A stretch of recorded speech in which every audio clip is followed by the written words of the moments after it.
Bismillahirrahmanirrahim. Assalamualaikum warahmatullahi wabarakatuh.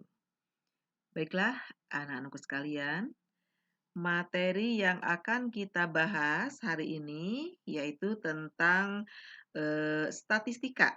Ya, statistika ini berarti bab 2 ya, karena sebelumnya di bab yang pertama kita membahas dimensi 3 ya. Nah, untuk istilah statistika, saya yakin kalian sering mendengar istilah statistika. Dan materi ini bukan materi yang baru bagi kalian, ya. Kalian pasti pernah mempelajarinya di SMP, ya. Nah, kemudian untuk kompetensi dasarnya, ya, yang pertama kita akan menentukan dan menganalisis ukuran pemusatan dan penyebaran data yang disajikan dalam bentuk tabel distribusi frekuensi dan histogram. Kemudian, kita juga harus bisa menyelesaikan masalah yang berkaitan dengan penyajian data, hasil pengukuran, dan pencacahan dalam tabel distribusi frekuensi dan histogram. Nah, itu kompetensi dasar yang harus kita capai setelah selesai pembelajaran ini, ya. Nah, kemudian sebagai pengantar statistika kita harus tahu dulu apa itu definisi dari statistika. Ya, kita harus bisa membedakan ada istilah statistika, ada istilah statistik. Ya, jangan sampai salah ya. Nah, untuk statistika itu adalah cabang ilmu yang mempelajari cara mengumpulkan data, mengolah data, menyajikan data, kemudian menyimpulkan data, dan membuat hipotesis berdasarkan hasil pengolahan data. Ya, jadi statistika itu adalah ilmunya ya. Nah, kemudian apa itu statistik? Nah, kalau statistik itu adalah hasilnya ya, hasil dari pengolahan datanya.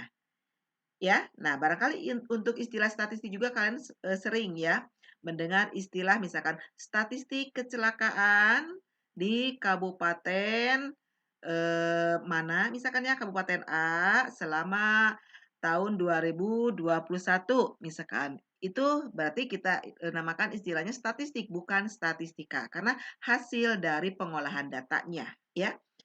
Ya, itulah perbedaan dari statistika dan statistik ya.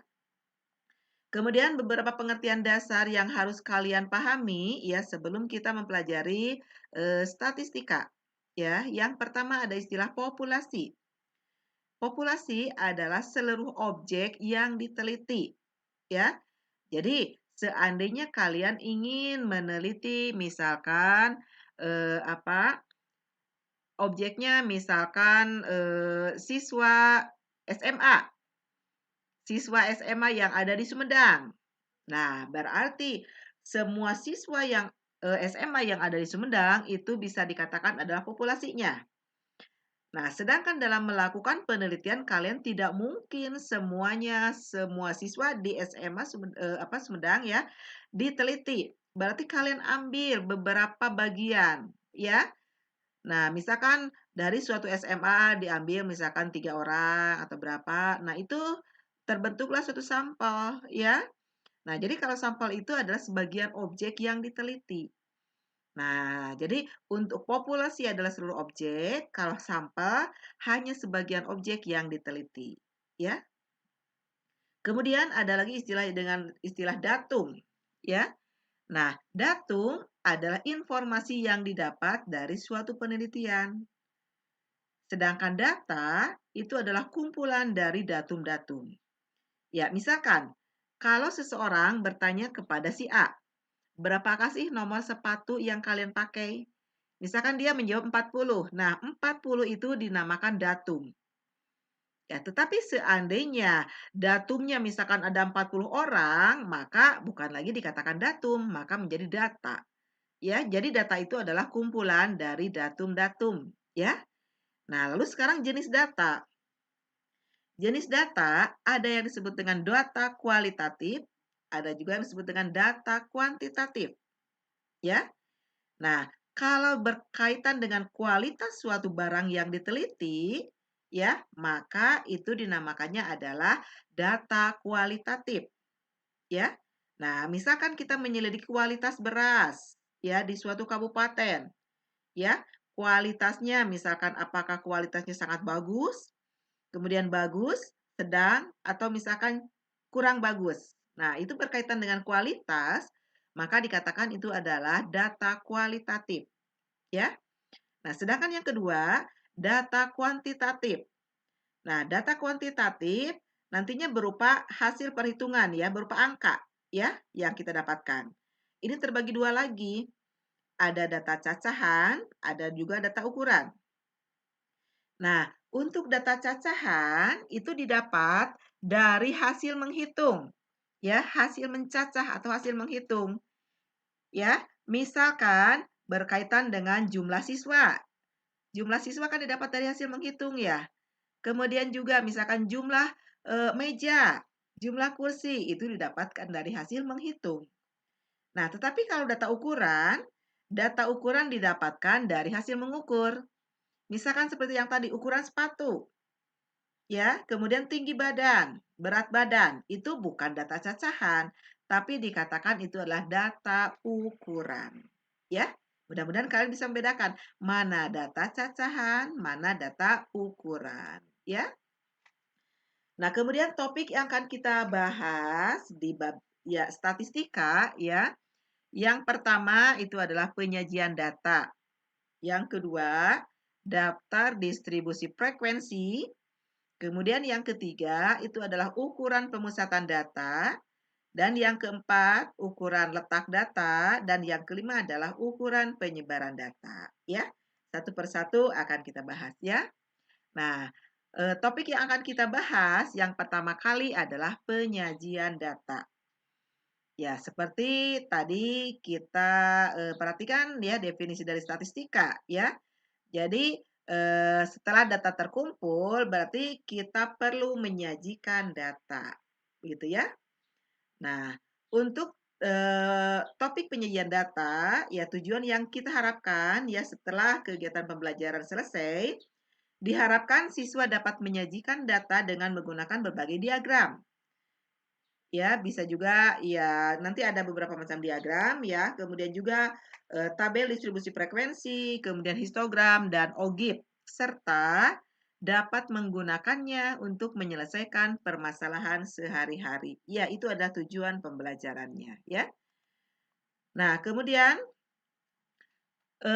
contoh aplikasinya ya bidang statistika ya, ini banyak sekali ya kita gunakan dalam kehidupan sehari-hari. Nah, ini contoh penyajian data dengan menggunakan diagram. Ya, ini dengan menggunakan diagram. Ada diagram garis, ya, seperti ini. Misalkan penelitiannya yaitu meneliti jumlah penduduk Indonesia pada tahun 1945 sampai 2015. Dinyatakan dalam diagram seperti ini. Kemudian juga ini, ya, sikap publik terhadap rencana pembangunan PLTN bagaimana? Misalkan dinyatakannya dengan diagram lingkaran. Ya, jadi untuk statistika sangat banyak sekali aplikasinya atau kegunaannya dalam kehidupan sehari-hari, ya. Nah, penyajian data ini macam-macam ya penyajian data yang bisa kita gunakan. Yang pertama, diagram garis, kemudian diagram lingkaran, kemudian diagram batang, kemudian juga tabel distribusi frekuensi, kemudian ada yang disebut dengan histogram, kemudian juga poligon frekuensi, kemudian yang terakhir adalah OGIF. Ya, mudah-mudahan semuanya bisa kita bahas ya. Saya yakin untuk nomor 1, nomor 2, nomor 3 kalian sudah mengenalnya ya. Diagram garis, diagram lingkaran, diagram batang ya. Nah, barangkali yang barunya hanya nomor 4, 5, dan 6 ya. Nah, ini contoh permasalahan yang bisa dinyatakan dengan diagram garis ya. Nah, diagram garis digunakan untuk menyajikan perkembangan data statistik yang kontinu atau berkesinambungan ya. Nah, jadi kalau misalkan kita melakukan penelitian dari waktu ke waktu yang kontinu, ya. Nah, maka diagram yang bisa kita gunakan yaitu diagram garis. Jadi dalam menyatakan suatu, penelitian ya, menyatakan, diagramnya itu jangan sampai salah, ya. Karena tidak semua diagram berlaku dalam semua permasalahan. Nah, jadi, untuk diagram garis ya bagusnya digunakan untuk menyajikan data yang berkesinambungan, ya. Nah, ini sebagai contoh ya, hasil penjualan komputer dari toko Planet Komputer pada periode Januari sampai Juli. Nah, berarti dari Januari sampai Juli ya, nah ini setiap bulan melakukan suatu penelitian ya secara berkesinambungan. Nah, berarti ya, permasalahan seperti ini bagusnya dinyatakan dengan diagram garis, ya. Nah, jadi kita kita buatkan ini sumbu vertikal, ini sumbu horizontal dan ini sumbu vertikal. Untuk sumbu vertikal digunakan biasanya berkaitan dengan frekuensi, ya, atau jumlah. Sedangkan untuk sumbu horizontal ini berkaitan biasanya dengan atributnya ini ya misalkan dengan menggunakan bulan. Ya, bulan berarti Januari, Februari, Maret, April, Mei, Juni, Juli, ya. Nah, kalau dinyatakan seperti ini adalah berupa tabel. Biasanya ini dikatakan tabel baris dan kolom, ya. Ada judul kolom, kemudian ada judul baris. Dari tabel yang ini dinyatakan dengan diagram, ya. Jadi kita tinggal hubungkan. Januari berarti jumlah unitnya ada 10. Februari jumlah unitnya ada 15 dan seterusnya, ya. Dengan menggunakan diagram garis, jadi kita bisa nantinya menyimpulkan, ya, kapan misalkan penjualan komputer itu turun, ya, atau kapan misalkan penjualan komputer itu naik secara drastis, ya. Nah, atau kapan misalkan penjualan komputer itu stabil, tidak turun, tidak naik, begitu ya. Nah, jadi setelah kalian buatkan diagram ini, diharapkan kalian bisa menyimpulkannya, ya. Kemudian yang kedua adalah diagram lingkaran. Nah, diagram lingkaran adalah bentuk penyajian data dengan menggunakan sektor-sektor atau juring-juring dalam suatu lingkaran. Nah, diagram ini sangat baik untuk menunjukkan perbandingan antara objek yang satu dengan objek yang lain. Ya, nah, seandainya misalkan kita ingin tahu berapa persen misalkan di suatu kelas yang senang olahraga, yang senang PMR, yang senang paskibra, ya. Nah, biasanya ya ini jadi kan kita nyatakannya dalam persen pertanyaannya itu ya. Jadi cocoknya dengan menggunakan diagram lingkaran, ya. Dengan menggunakan diagram lingkaran. Jadi kita bagi-bagi dalam diagram tersebut, ya. Nah, kemudian kita buatkan persentasinya. Berapa persen yang menyukai olahraga atau yang ini kegiatan ekstrakurikuler ya. Yang ekskulnya olahraga berapa persen, yang PMR berapa persen, paskiba berapa persen. Kemudian kita nyatakan juga derajatnya, karena juring-juring lingkarannya itu kita butuh juga besarnya derajat berapa derajat. Kemudian kalian nyatakan ya dengan diagram lingkaran, boleh dipakai warna supaya bagus, supaya mudah menganalisisnya, ya. Nah, usahakan diagram ini bisa dibaca, ya. Nah, jadi cantumkan ini yang warna hijau misalkan paskibra ada 25%. Ya yang PMR, yang pink ini ada 30%. Yang menyukai olahraga ada 45%. Jadi usahakan bisa dibaca diagramnya, ya. Kemudian diagram batang. Nah, diagram batang adalah penyajian data dengan menggunakan persegi panjang dengan arah vertikal. Sebenarnya bisa juga dengan horizontal, ya. Jadi tidak selalu dengan vertikal.